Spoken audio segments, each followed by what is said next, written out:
नमस्कार दोस्तों जैसा कि आप सभी जानते हैं कि निठारी कांड में इलाहाबाद हाई कोर्ट का फैसला आ चुका है। फैसला कुछ ऐसा है कि साक्ष्य के अभाव में कोहली और पंडेर बरी। जो फर्स्ट दो लाइनें हैं न्यूज़पेपर में, इलाहाबाद हाई कोर्ट ने नोएडा के बहुचर्चित निठारी मामले में दोषी ठहराए गए सुरेंद्र कोहली और मनिंदर सिंह पंडेर को बड़ी राहत देते हुए सोमवार को बरी कर दिया। एक्चुअली दोस्तों, ये न्यूज़ में मुझे तब थोड़ी सी दिलचस्पी हुई जब एक दुर्गा प्रसाद करके कोई विक्टिम है जिनकी 7 वर्ष की बेटी को मर्डर हो गया था। इस निठारी कांड में उसके ऊपर केस चल रहा था। तो वो इंग्लिश एक न्यूज़पेपर में जैसा कि लिखा हुआ है कि Durga Prasad who lives in a house given by the Uttar Pradesh government as a compensation for the murder of his 7-year-old daughter said, "No one seems to know who killed his daughter and 17 other women and children." उसके बाद वो बोलते हैं कि this court might have acquitted those monsters, भले ही उन मोनेस्टर्स को, इनके हिसाब से ये पंडेर और कोहली जो हैं यही कल्प्रिट हैं, यही दोषी हैं। इन्होंने ही ये 17 लड़कियों का, बच्चों का या महिलाओं का मर्डर किया है। इवन मैं जब डिटेल्स में इसका स्टोरी सुन रहा था, खासकर मेरी वाइफ सुन रही थी तो मैं बीच बीच में सुन लेता हूँ। मिस्टर शम्स जो हैं, ताहिर शम्स क्राइम तक के, वो इसके बारे में कहानी सुनाते हैं, काफ़ी डिटेल्स में सुनाते हैं। और मुझे आश्चर्य होता है कि कैसे इतनी खतरनाक, जिसको सुन के हमारे रोंगटे खड़े हो जाते हैं, कैसे वो इस तरह की कहानियाँ सुना देते हैं, जबकि वो आई थिंक हर एक दिन या सप्ताह में 2-3 दिन कहानियाँ सुनाते हैं। तो इस तरह की मर्डर वाली कहानियाँ, रेप, मर्डर, वो भी बच्चों की, सुनकर काफ़ी दुख होता है। अफसोस होता है कि यार हमारे समाज में किस तरह के लोग पैदा हो रहे हैं। मतलब जैसे कि मैं अपने दोस्तों के बीच में यह प्रश्न पैदा किया था कि यार इस तरह के भी लोग कैसे पैदा हो जाते हैं। मतलब कैसे कोई बच्चा का परवरिश, क्या माँ बाप इसके लिए जिम्मेदार हैं? मैं उनसे क्वेश्चन किया अपने दोस्तों से। इवन मेरी वाइफ भी इस पर मुझसे क्वेश्चन कर दी कि अब मुझे ये बताओ कि ऐसा कोई व्यक्ति इतना हीनियस क्राइम, इतना घटिया क्राइम, छोटे छोटे बच्चों का मर्डर कर रहा है, रेप कर रहा है और उसका इवन मांस को पकाकर खा रहा है। कैसे कोई बच्चा, आदमी इस तरह का उस बच्चे का कैसे परवरिश किया जा रहा है? या क्या माँ बाप ने उसको इस तरह का घटिया परवरिश किया? क्या माँ बाप उसके लिए जिम्मेदार हैं? कौन जिम्मेदार है? मेरी वाइफ मुझसे सवाल कर दी और यही सवाल मैं अपने दोस्तों से भी किया। तो उनके पास भी कोई इसका एक्यूरेट जवाब नहीं है दोस्तों। और उसी जवाब को मैं इस वीडियो में थोड़ा सा चर्चा करूंगा। और जैसा कि मैंने बोर्ड पे भी लिखा हूं कि इसके बारे में मैं धार्मिक और आध्यात्मिक दृष्टिकोण से कुछ बात करने की कोशिश करूंगा। क्योंकि दोस्तों, कानून, समाज, व्यवहार, इन तरीक़ों से तो आपने न्यूज़ पे, यूट्यूब पे, टीवी पे, न्यूज़पेपर में आपने बहुत सारी बातें सुन ही ली। ताहिर शम्स ने भी डिटेल्स में पूरी कहानी आज से 15-20 साल पहले भी सुनाई थी, जब ये कांड हुआ था। कुछ 2006 में कांड हुआ था और 2008 में ही इन दोनों को फांसी की सज़ा सुना दी गई थी। और धीरे धीरे अब जैसा कि मैं सुन रहा हूँ कि इनको लगभग फांसी की सज़ा से बरी कर दिया गया है। लगभग दोनों, मतलब अब सज़ाओं से, सभी सज़ाओं से लगभग बरी ही हैं। एक फंसा हुआ है। मतलब मैं आश्चर्य ये करता हूँ कि इवन सीबीआई जैसी क्राइम इन्वेस्टिगेशन टीम जो है वो भी साक्ष्य नहीं जुटा पाई, जो कि मतलब हमारे देश की सबसे बड़ी संस्था है, सबसे बड़ी ऑर्गेनाइजेशन है। सीबीआई जैसी संस्था भी जब किसी क्रिमिनल के अगेंस्ट में साक्ष्य नहीं जुटा पा रही है, तो बाकी सीआईडी और पुलिस का तो मतलब उनके ऊपर मतलब एक सवाल पैदा होता है कि जब सीबीआई नहीं ढूंढ पा रही है साक्ष्य, उनको नहीं सज़ा दिलवा पा रही है और कोर्ट कह रहा है कि आप सिर्फ हमें कहानी सुना रहे हैं और कहानी के आधार पर हम किसी को सज़ा नहीं दे सकते हैं, तो फिर वही जैसा कि ये प्रसाद जो हैं, जिनकी 7 साल की बेटी का मर्डर हुआ है, वो जो इनकी ये जो बात है कि this court might have acquitted those मोनेस्टर्स but the bigger court of God, ये जो गॉड का नाम उन्होंने लिया, तो मेरा थोड़ा सा दिल हो गया कि नहीं, इसके बारे में मुझे एक वीडियो बनाना चाहिए। Will not spare them. इनका कहना है कि भले ही ये high court, supreme court, Allahabad का कोर्ट, चाहे सीबीआई, पुलिस वो क्रिमिनल्स को सज़ा नहीं दिलवा पाए, मैं यह नहीं कह रहा हूँ कि ये कोहली और पांडे मेरी नज़र में दोषी हैं। हु एम आई, मैं कौन होता हूँ ये जजमेंट देने वाला। मैं एक आम आदमी हूँ। एक आम आदमी जैसे चर्चा करता है, हस्बैंड वाइफ के साथ चर्चा कर लेता है, अपने दोस्तों के साथ चर्चा कर लेता है, ऑफिस में चाहे कहीं भी चाय पे चर्चा, उसी तरह से मेरे भी दिमाग में कुछ विचार आए तो मैं सोचा कि मैं थोड़ा सा अपने विचारों को वीडियो के माध्यम से एक्सप्रेस कर दूं। तो जैसा कि ये प्रसाद, दुर्गा प्रसाद जी हैं, ये बोलते हैं कि भले ही ये जो कोर्ट कचहरी है, इन्होंने पुलिस, कानून, लॉ एंड ऑर्डर, जो कुछ भी ये लोग सज़ा नहीं दिलवा पाए, लेकिन मुझे भरोसा है कि जो सबसे बड़ा कोर्ट है, जो सबसे बड़ी भगवान की अदालत है, आस्तिक होंगे, आस्तिक स्वभाव के व्यक्ति होंगे, आत्मा परमात्मा में विश्वास करते होंगे, तो इनके हिसाब से ऐसा लगता है कि एक कहीं भगवान होंगे, कोई नरक होगा, कोई स्वर्ग होगा। और जब ये जो भी इनकी बेटी का मर्डर किया है, चाहे ये 17 जो लोग हैं, बच्चे हैं, महिला हैं, जिसने भी मर्डर किया है, रेप किया है, क्योंकि इनका बॉडी का कुछ पता नहीं है, वहाँ पे कंकाल मिले, लेकिन वो कंकाल भी शायद सबूत के तौर पे काफ़ी नहीं है कि यही लोग मर्डर किए हैं, तो इसलिए ये बरी हो रहे हैं। तो इनका यही कहना है कि जो सबसे बड़ी अदालत है, भगवान की अदालत, गॉड की अदालत, वहाँ पर ज़रूर इनका फैसला होगा। तो दुर्गा प्रसाद की इन्हीं बातों ने मुझे मजबूर किया कि नहीं, इस बारे में मुझे भी वीडियो बनाना चाहिए। अदरवाइज़ दोस्तों, मैं ये रेप, मर्डर जैसी चीज़ों पे मैं बोलने से बचना चाहता हूँ। मुझे सोच कर ही थोड़ा अजीब सा अंदर में क्या बताएं, मतलब अच्छा नहीं लगता है कि इस तरह का बातों को मैं अपने मुंह से बोलूँ भी। जैसा कि मेरे सामने गौतम बुद्ध हैं, वही मैं कल्पना करता हूँ कि अगर गौतम बुद्ध, जैसा कि इनके सामने आपने कहानी सुनी होगी कि कोई अंगुलीमाल डाकू था और इनके बातों में या इनके व्यक्तित्व में ऐसा प्रभाव था कि अंगुलीमाल डाकू जैसे जो कि करीब 99 लोगों का अंगूठा काट चुका था, तो 100वां अंगूठा काटने वाला था गौतम बुद्ध का ही। तो ये जाके उसके सामने बात किए और उसको अपने बातों से, अपने विचारों से, अपने आभा मंडल से जैसे भी उसको प्रभावित किए और उसको सही रास्ते पे चलने के लिए मजबूर कर दिए। तो वही मैं कल्पना करता हूँ कि इस तरह के लोग, गौतम बुद्ध, चाहे श्री कृष्ण, चाहे महावीर, इनके सामने अगर इस तरह की परिस्थिति आए, जो कि आत्मा परमात्मा के बारे में बात करते हैं, पूर्व जन्म और पुनर्जन्म के कर्मों के बारे में बात करते हैं, खासकर कृष्ण इसके बारे में सबसे ज़्यादा बात की है, भगवत गीता में बात किए हैं, तो इनके दृष्टिकोण से अगर देखा जाए इस पूरे हालात को, पूरे सिचुएशन को, तो ये लोग किस तरह से देखेंगे। मतलब जैसा कि कुछ ही देर पहले मैं शम्स की एक दूसरी वीडियो भी देख रहा था, जिसमें एक कोई रविंदर नाम के हैं, रविंदर ही शायद उस व्यक्ति का नाम है, रविंदर कुमार। तो वो खुद अपने मुंह से एक्सेप्ट कर रहा है, वो भी कुछ 2006 और 8 का ही कांड है, कि उसने कुछ 30 बच्चों का, लड़का लड़की का रेप किया है, मर्डर किया है। तो उसका एक इंटरव्यू ले रहे थे, तो वो व्यक्ति खुद बोलता है कि मैं दारू पीता हूँ और दारू पी के और फिर नशे वाला कुछ सिगरेट स्मोक करता हूँ, और वो करने के बाद मेरे दिमाग की हालत, मैं होशो हवास में नहीं रहता था और मैं क्या कर रहा हूँ, क्यों कर रहा हूँ, कुछ समझ में नहीं आता था। तो उस हालात में मैं इस तरह के गलत काम कर देता था।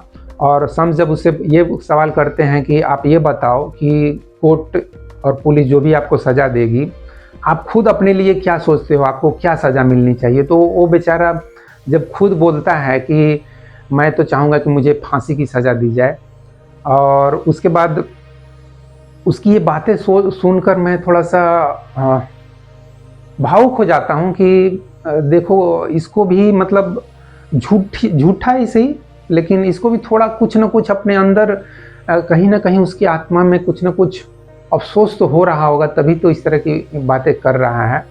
एनीवे दोस्तों, अगर इस पूरे हालात को धार्मिक और आध्यात्मिक दृष्टिकोण से देखेंगे तो जो धार्मिक लोग हैं वो तो यही कहेंगे कि एक भगवान जैसी कोई चीज़ है, और इस तरह के क्रिमिनल्स जो रेप और मर्डर कर रहे हैं, सीरियल किलिंग कर रहे हैं, इस तरह के लोग जब भगवान की अदालत में जाएंगे तो उनको नरक में डालेंगे और उनको नरक की सजा। एक्चुअली ये धर्म की शुरुआत भी कुछ इसी तरह से हुई है कि कैसे लोगों को गलत रास्ते पे जाने से रोका जाए।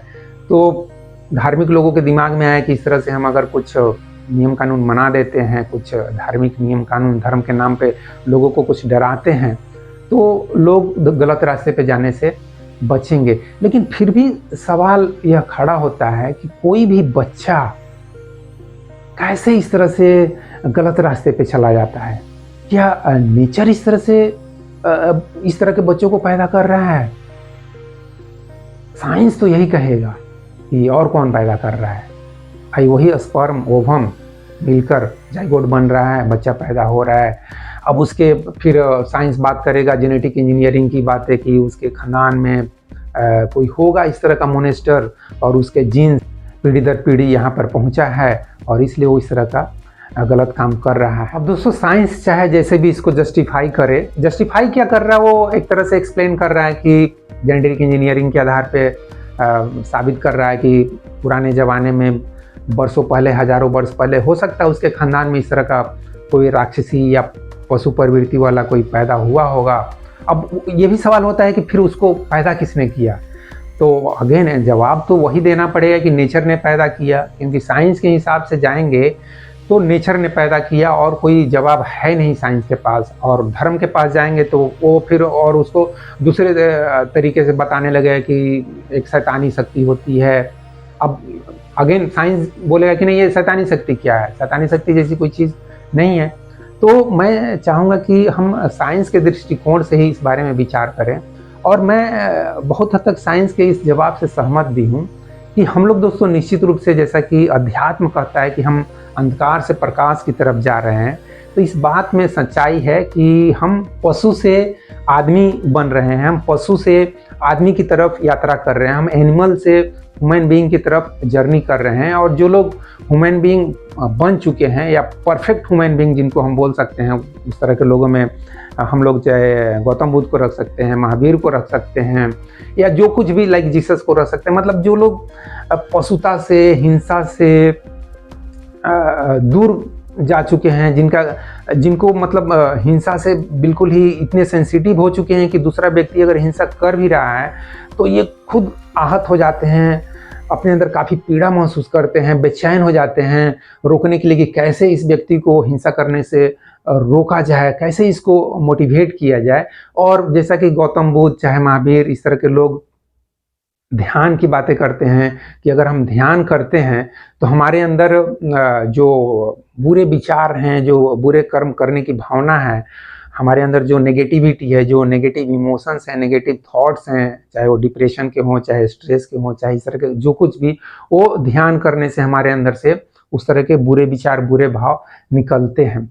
और अध्यात्म के इस बात से मैं सहमत भी हूँ, क्योंकि दोस्तों आप खुद जब ध्यान करेंगे तब आपको खुद लगेगा कि आपका मन जब शांत होता है तो आपके अंदर से ऐसी भावना पैदा होती है कि मैं गलत काम ना करूं, कोई हिंसक किसी के साथ बर्ताव ना करूं। इवन अगर आपको नॉनवेज भी खाने से आप दूर हटने शुरू हो जाएंगे। अगर आप ध्यान करते हैं तो आपको नॉनवेज भी खाने की इच्छा नहीं होगी। आपको लगेगा कि क्यों किसी बकरे का या मुर्गे का जान लेना है, जब इतनी सारी चीज़ें उपलब्ध है हमारे सामने खाने पीने के लिए, तो क्यों इस तरह की चीज़ें खानी है। अब दोस्तों फिर से मैं दुर्गा प्रसाद जी के उस स्टेटमेंट पर आता हूं जिसमें वो बोलते हैं कि भले ये नीचे की जो पुलिस है, कानून है, अदालत है, इन्होंने भले ही उसको माफ़ कर दिया, बरी कर दिया, लेकिन जो भगवान की अदालत है वहाँ पर उनको ज़रूर दंड मिलेगा। और उनको भगवान पर ही भरोसा है कि भगवान ही उसको सजा देगा। अब सवाल यह पैदा होता है कि साइंस इस बारे में क्या कहेगा। साइंस वही बोलेगा दोस्तों कि देखो, जैसे कि मैं इस बारे में कई वीडियो में बोल चुका हूं कि हमारा जो शरीर है, चाहे इस ब्रह्मांड का कोई भी शरीर है, कोई भी बॉडी है, कोई भी एलिमेंट है, वो मास और एनर्जी से बना है, एटम्स और मॉलिक्यूल से बना है।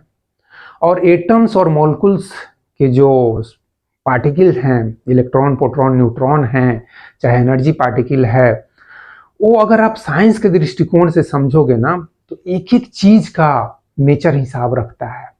एक एक, जैसे कि एक शब्द भी बोलने के लिए जो एनर्जी यूज होता है ना, उसका भी ये हिसाब रखता है। एक एक इलेक्ट्रॉन वोल्ट, जैसे कि मैं अगर समझाऊं सिंपल भाषा में, अगर मैं अपनी पलक ऐसे एक बार झपका भी रहा हूं तो इसमें लाखों इलेक्ट्रॉन वोल्ट की एनर्जी यूज हो रही है, जो कि इस तरह के जो साइंस के स्टूडेंट हैं, जो खासकर आईआईटी या मेडिकल की तैयारी करते हैं, वो एग्जैक्ट अनुमान लगा सकते हैं कि इलेक्ट्रॉन वोल्ट जो एनर्जी है वो कितनी सूक्ष्म एनर्जी है, कितनी शटल लेवल की एनर्जी है।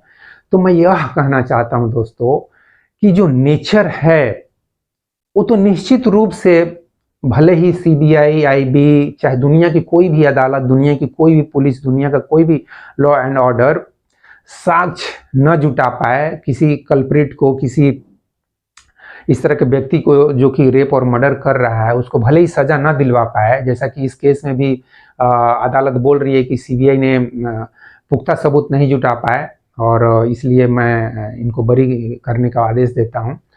तो मैं यह कहना चाहता हूं कि भले ही कोई भी अदालत, कोई भी पुलिस, चाहे वो इंडिया की हो चाहे वर्ल्ड की हो, किसी कल्प्रिट को सजा ना दिलवा पाए, लेकिन ध्यान देना नेचर का एक एक पार्टिकल, क्योंकि हमारा पूरा बॉडी, हमको नेचर ही पैदा करता है, इस चीज़ को आप समझ लीजिए। नेचर ने हमको पैदा किया है। माँ बाप सिर्फ माध्यम बनते हैं। माँ बाप नहीं जानते हैं कि क्या स्पर्म और क्या वो मिल रहा है, इसलिए वो एक माध्यम है। हमको नेचर ही पैदा कर रहा है और नेचर जो बना हुआ है वो एटम से बना है, इलेक्ट्रॉन, प्रोटॉन, न्यूट्रॉन से बना है। और जो इलेक्ट्रॉन्स होते हैं, चाहे प्रोटॉन्स होते हैं, चाहे मास और एनर्जी के जो छोटे छोटे पार्टिकल होते हैं, चाहे वो बोसन हो, फर्मियन हो, ग्लूकॉन हो और गॉड पार्टिकल हो, फोटोन हो, इस तरह के जो छोटे छोटे पार्टिकल हैं वो एक एक चीज का हिसाब रखते हैं, एक एक इलेक्ट्रॉन वोल्ट एनर्जी का हिसाब रखते हैं, एक एक एएमयू, एटॉमिक मास यूनिट, उसका हिसाब रखते हैं। तो निश्चित रूप से जो मिस्टर प्रसाद हैं, दुर्गा प्रसाद, उनको मैं बताना चाहता हूँ, वो साइंस की भाषा नहीं समझ पाएंगे, जहाँ तक मैं समझता हूँ कि वो शायद इतने पढ़े लिखे इंसान नहीं होंगे। तो जितने भी पढ़े लिखे हों चाहे अनपढ़ हों, उनसे मैं यह जरूर कहना चाहता हूँ कि नेचर हर एक चीज़ का हिसाब किताब रखता है। भगवान है या नहीं है, I don't know. Even Einstein को जब नहीं मालूम था तो मैं कहाँ से बोल सकता हूँ कि मुझे भगवान के बारे में पता है। मुझे नहीं पता है और ना ही इस धरती पर आज तक किसी को भगवान के बारे में पता है। जो कुछ भी बोला गया है, बताया गया है, वो सब कहानी है। मैं भी इस चीज़ को स्वीकार करता हूँ। तो भगवान जैसी चीज़ है या नहीं है, मैं कुछ नहीं इस बारे में बोल रहा हूँ। लेकिन हाँ, नेचर में जो इलेक्ट्रॉन, प्रोटॉन, न्यूट्रॉन्स हैं, जो एटम्स हैं, जो मॉलिक्यूल्स हैं, जिनसे हमारा पूरा बॉडी बना है, जिससे हमारा पूरा ब्रेन बना है, हमारे ब्रेन में जो थिंकिंग चल रहे हैं, जो इमोशंस चल रहे हैं, जो डिजायर एंड ड्रीम चल रहे हैं, जो जानवर के जैसा बहसी, जानवर के जैसा इस तरह के कर्म करने की हमारे अंदर जो इमोशंस हैं, उसको तो एक एक चीज़ का हिसाब इलेक्ट्रॉन्स और एटम्स कर रहे हैं और वो निश्चित रूप से उसका रिजल्ट देंगे, कुछ ना कुछ रिएक्शन देंगे। हर एक एक्शन का रिएक्शन होता है, वो एटॉमिक लेवल पे भी होता है और बड़े से बड़े लेवल, वो ब्लैक होल पे भी लेवल पे होता है, हमारे जैसे 60-70 केजी के आदमी के लेवल पे भी होता है। तो दुर्गा प्रसाद जी, चाहे जिस तरह के जितने भी इंसान हैं इस धरती के, उन सभी से मैं एक दोस्त के नाते जरूर कहना चाहता हूँ कि दोस्त, गॉड भले ही इसका फैसला जो कुछ भी करे या ना करे, लेकिन नेचर जो कि एटम्स और मॉलिक्यूल से बना है, इलेक्ट्रॉन और प्रोटॉन से बना है, वो निश्चित रूप से हर एक व्यक्ति के उसके कर्मों का, अच्छे कर्मों का अच्छा रिजल्ट देगा, बुरे कर्मों का बुरा रिजल्ट देगा। जैसा कि कृष्ण ने हजारों साल पहले ही बोल चुका है कि जो जैसा कर्म करेगा उसको वैसा फल मिलेगा। तो निश्चित रूप से आप सभी एश्योर रहिए, जो जैसा कर्म करेगा उसको वैसा फल मिलना निश्चित है, इसमें कोई भी दो राय नहीं है। तो इस वीडियो में बस इतना ही दोस्तों। जय हिंद, जय भारत और जय विश्व, जय भगवान। Thank you very much friends.